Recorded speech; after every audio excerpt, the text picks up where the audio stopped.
Before I forget, no, siningit mo na rin yan dito sa mga bills na itatakil natin. Yung DIDM, yung sitwasyon ni Colonel Grijaldo, nagreklamo yung asawa. We are always talking about welfare ng mga tao natin. Eh, nakakulong na yung asawa niya, pinutulan pa daw ninyo na sweldo. Sino bang taga DP? DP. Upo ka dito. DP. Ano bang polisiya ninyo tungkol dyan? Bakit pinutulan ng sweldo si Grijaldo? Gamitin mo yung microphone.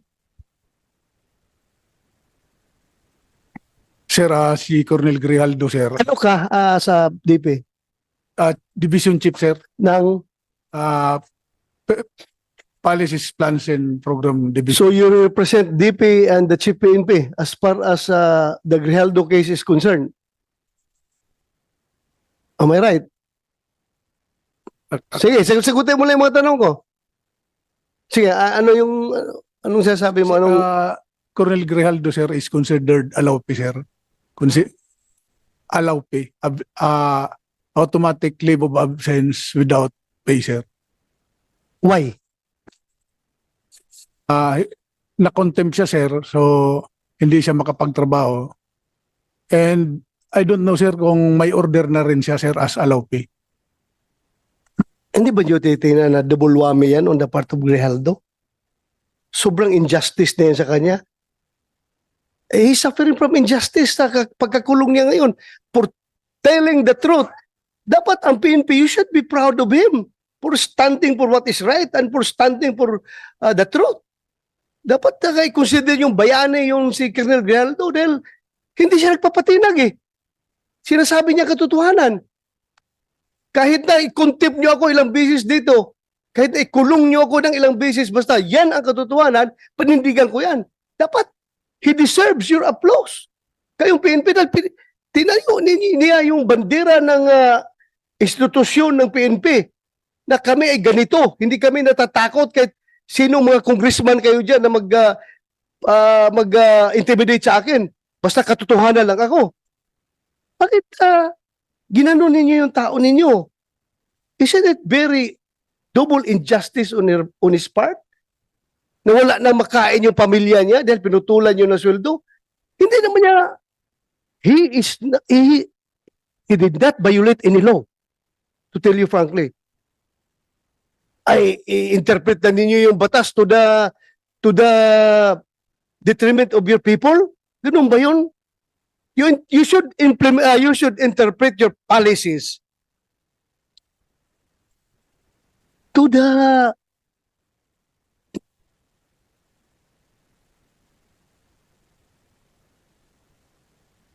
advantage of your people. Tingnan nyo, you should be liberal enough to interpret your own policies. Hindi yung porke nakakulong, i-apply ka agad yung no work, no pay, i-apply ka agad ninyo yung, ano ba yung policy natin dyan pag nakakulong? Eh, sabi nyo, yung naka-incarcerated na tao or kwan is automatic, putol ang kanyang sweldo. Kawawa naman yung tao.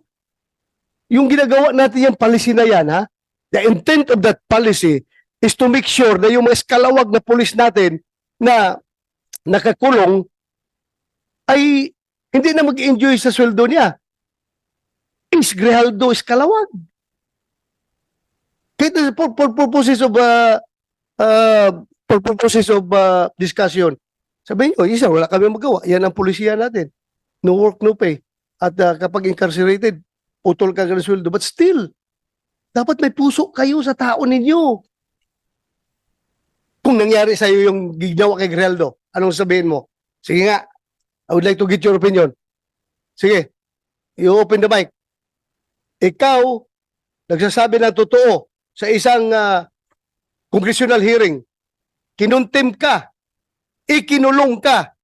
Ngayon, nakakulong ka na, pinutulan pa ng PNP yung sweldo mo. Wala ka ng pagkain yung pamilya mo dahil wala ka ng sweldo. Yes, sir. Ano masasabi mo? Sir, I think I will have the same sentiments with Colonel Grijaldo. Correct. Yes, sir. particularly that he is my classmate, sir. Oh, so your classmate. Huh?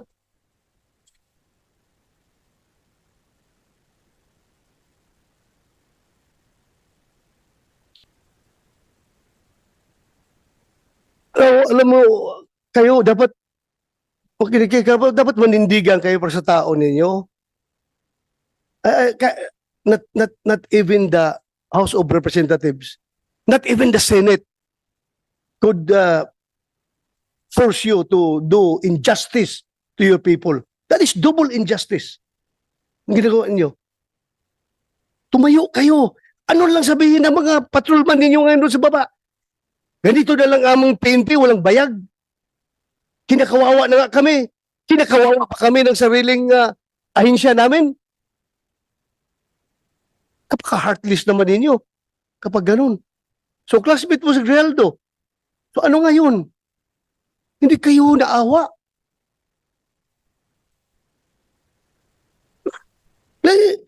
Then, I would like to acknowledge the presence of Senator JB. Ejercito. Thank you, Your Honor, for joining. Alam mo,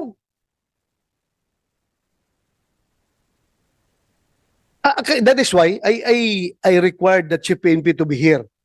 I would like him to explain his side properly. Dapat. Because as a commander, it's very basic. Dalawa yung ating function as a commander. Number one is the accomplishment of the mission. And number two is the welfare of our men. Dalawa yan. Magkatabi yan. Accomplishment of the mission, welfare of our men. Anong welfare ang ginawa niyo kay Grijaldo? Hindi ba talagang nilaglag ninyo siya? Dahil as I have said, you should be proud of him. Hero ninyo siya. Porke galit sa kanya yung Quadcom, galit na rin kayo sa kanya. Tama ba yun na behavior ng isang institusyon na dapat tinitingnan ang kabutihan ng kanyang mga membro? I don't see any reason behind bakit ganun kayo mag-treat ng tao ninyo.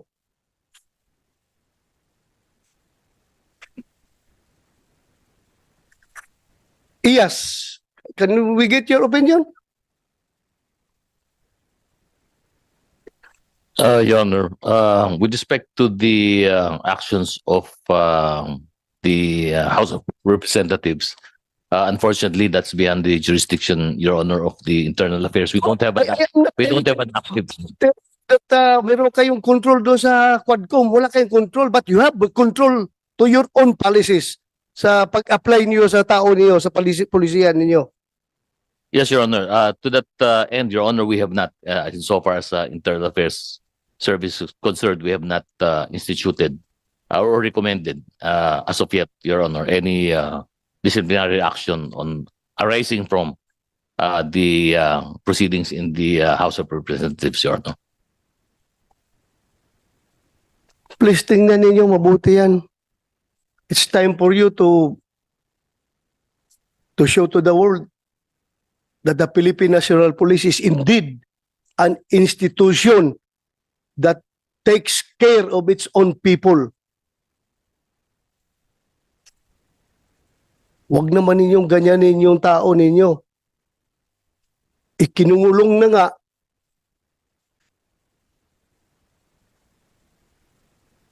Sobrang injustice na na-experience niya ngayon, putulan pa niyo ng sweldo. Paano ang pamilya niya? Paano yung pag-aaral ng pamilya niya? Paano yung pagkain nila pang araw-araw? Wala na siyang sweldo. Okay lang sa akin yun kung iskalawag yung tao. Kung ninja cup yung tao, go ahead. You punish him. Pero for standing for the truth, for doing what is right, and for not giving in to the intimidation sa ginagawa sa kanya ng Quadcom, kayo rin, sasakay rin kayo sa Quadcom na pati sweldo niya, puputulin ninyo. You should be liberal enough to interpret your own policy to your people. Kayo ba sa armed forces, ganun din kayo? Kapag ang tao ninyo ay nakulong, na-contempt, puputulan rin yun ng sweldo?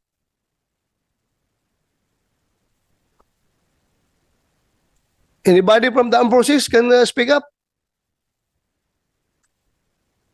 General Mortelo, sir, from the Yes. AFP. In our case, sir, it's all based on the legal requirements of to discipline our people. So it's all within the bounds of policies within the organization. We have yung tinatawag namin, sir, na the right of the commander to institute punishment. So meron sa the AW 105, sir. So any commander, even down to the smallest unit, can impose punishments based on the to institute discipline within the organization. So hindi basta-basta. Meaning, the commander still has the discretion. Yes, sir. Yeah. Discretion, yan ang pinaka-magic word yan. Discretion mo yan, being the commander. Nakita mo yung sitwasyon ng tao mo. May discretion ka. Di ba? Yes, sir. Alam natin, paglaban natin mga tao natin. May mga tao tayo na hinaharas ng mga politiko doon sa baba. May mga tao tayo na kung ano-ano na pinagpapail na kaso. Ito, kaso talaga sa korte, ha? Harassment cases dahil nga, ako mismo, may mga kaso ako noon na harassment cases pang politicians because hindi ako nag-give in sa kanilang kagustuhan, sa kanilang pansariling kagustuhan. Hindi ako nag-give in. Kinasuhan ako. Pero, at least ang PNP namin noon ay hindi ako pinutulan ng sweldo. May kaso nga ako eh. Pero hindi ako pinutulan ng sweldo. Dahil nakita naman ng PNP leadership na itong tao na ito nagtatrabaho lang. Nasagasaan ang politiko. Ngayon, nagalit ang politiko, rumisbak, kinasuhan. So bakit ko puputulan ng sweldo itong tao na nagtatrabaho? Sa taong matino. You have the discretion being the commander. And your discretion, using your discretion, you should consider always accomplishment of the mission and welfare of your men. Yung pagpuputol yun ng sweldo kay Grijaldo, what mission have you accomplished? Meron kayo mission na na-accomplish doon? Wala. Wala.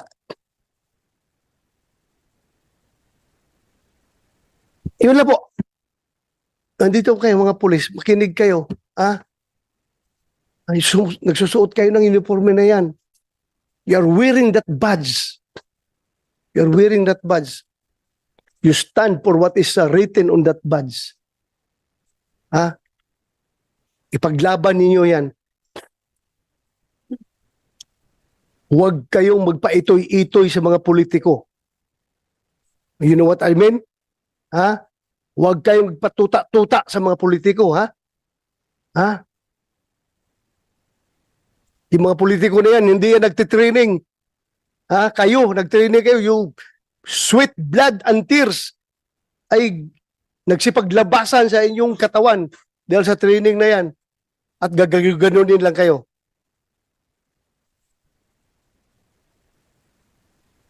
Paglaban ninyong tauhan ninyo. My God, if I were the chief PNP at this time, I don't know. Pag ginaganon yung tao ko, I can never sleep soundly at night kapag mayroong injustice na ginagawa sa aking tauhan. More so, the injustice is coming from my own institution itself. Sabi ko kasi magpakamatay ako para sa aking tauhan kapag ginaganyan yung tao ko. Lalong-lalo na kapag ang tao ko ay nagsasabi lang ng katotohanan at pinanindigan kung ano ang tama. DP, you relay my messages to to the DP. And to your Chief PNP, i-relay nyo yung mensahe ko. Sana naman nakikinig kayo. Hindi ko kayo pwedeng diktahan on what to do because that is already overreach on my part. May sarili kayong chain of command. Sundin ninyo.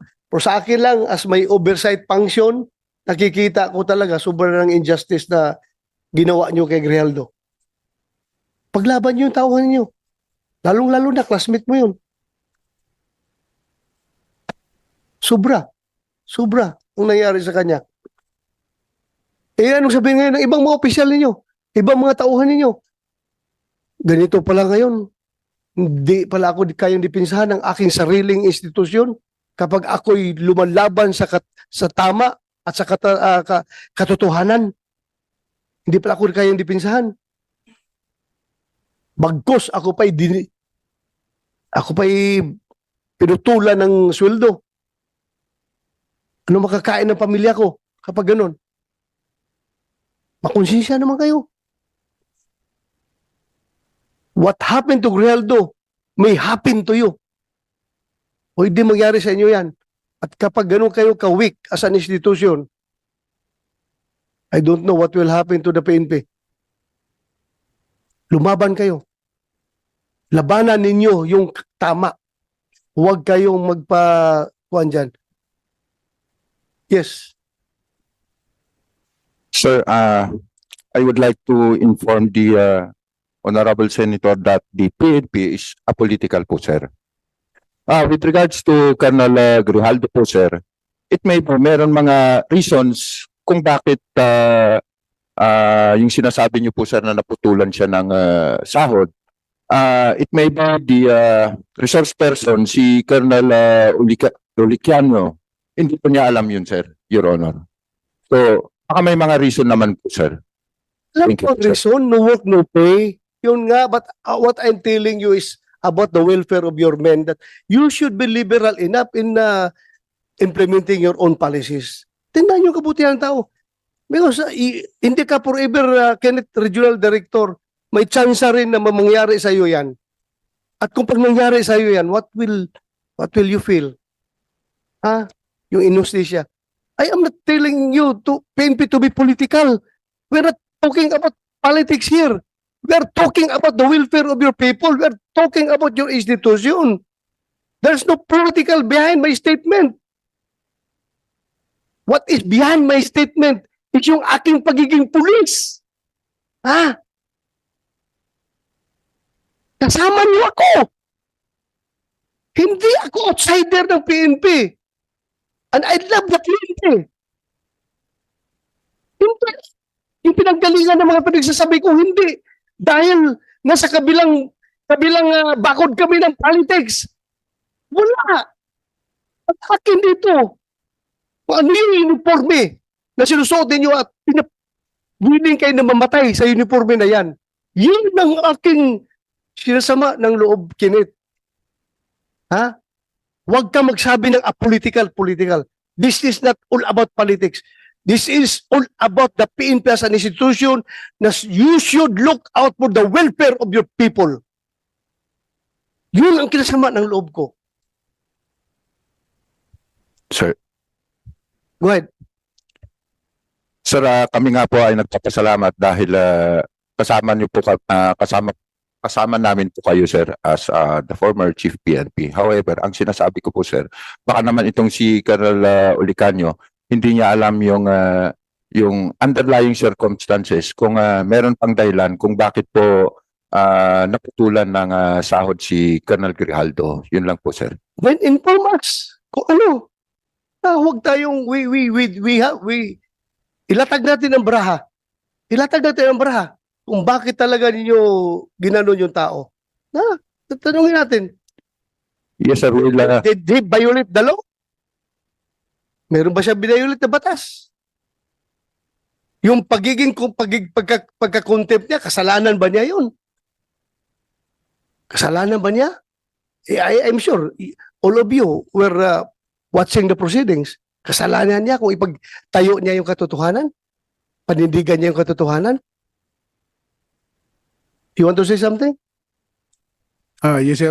Based on our policy, sir, yung allowpay po kasi, sir, once hindi siya makapag-perform, katulad nung nakulong, sir, so he will be issued orders as allowpay, sir. Then, corresponding to that, yung salary niya, sir, talagang puputulin din based on the... Wala akong question dyan. Alam ko may mga policy na ganyan.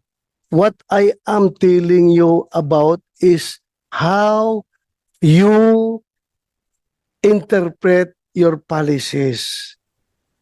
Maawa naman kayo sa tao ninyo. Yun lang sa akin. Welfare of your men. Yun lang sa akin. I hope you get me right. I hope. Hindi ko sinasabi na pag walang tapon niyo yung mga policy ninyo dahil ginawa yan, may rason yan.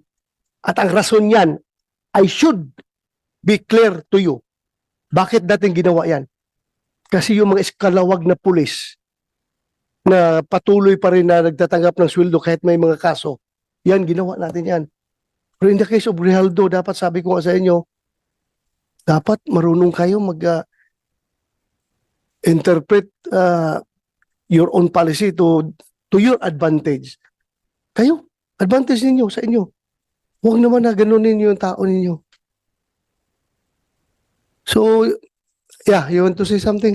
Yes, sir. Sir, we will submit ASAP, sir, yung documents regarding Colonel Grijaldo, sir, to your office. And we will also inform yung office concerned, Your Honor. Thank you po. Thank you. Salamat. You want to say something, Senator JB? Please, you have the Thank floor, Mr. Your Chair. Honor. Good morning, magandang umaga. I'm just here to listen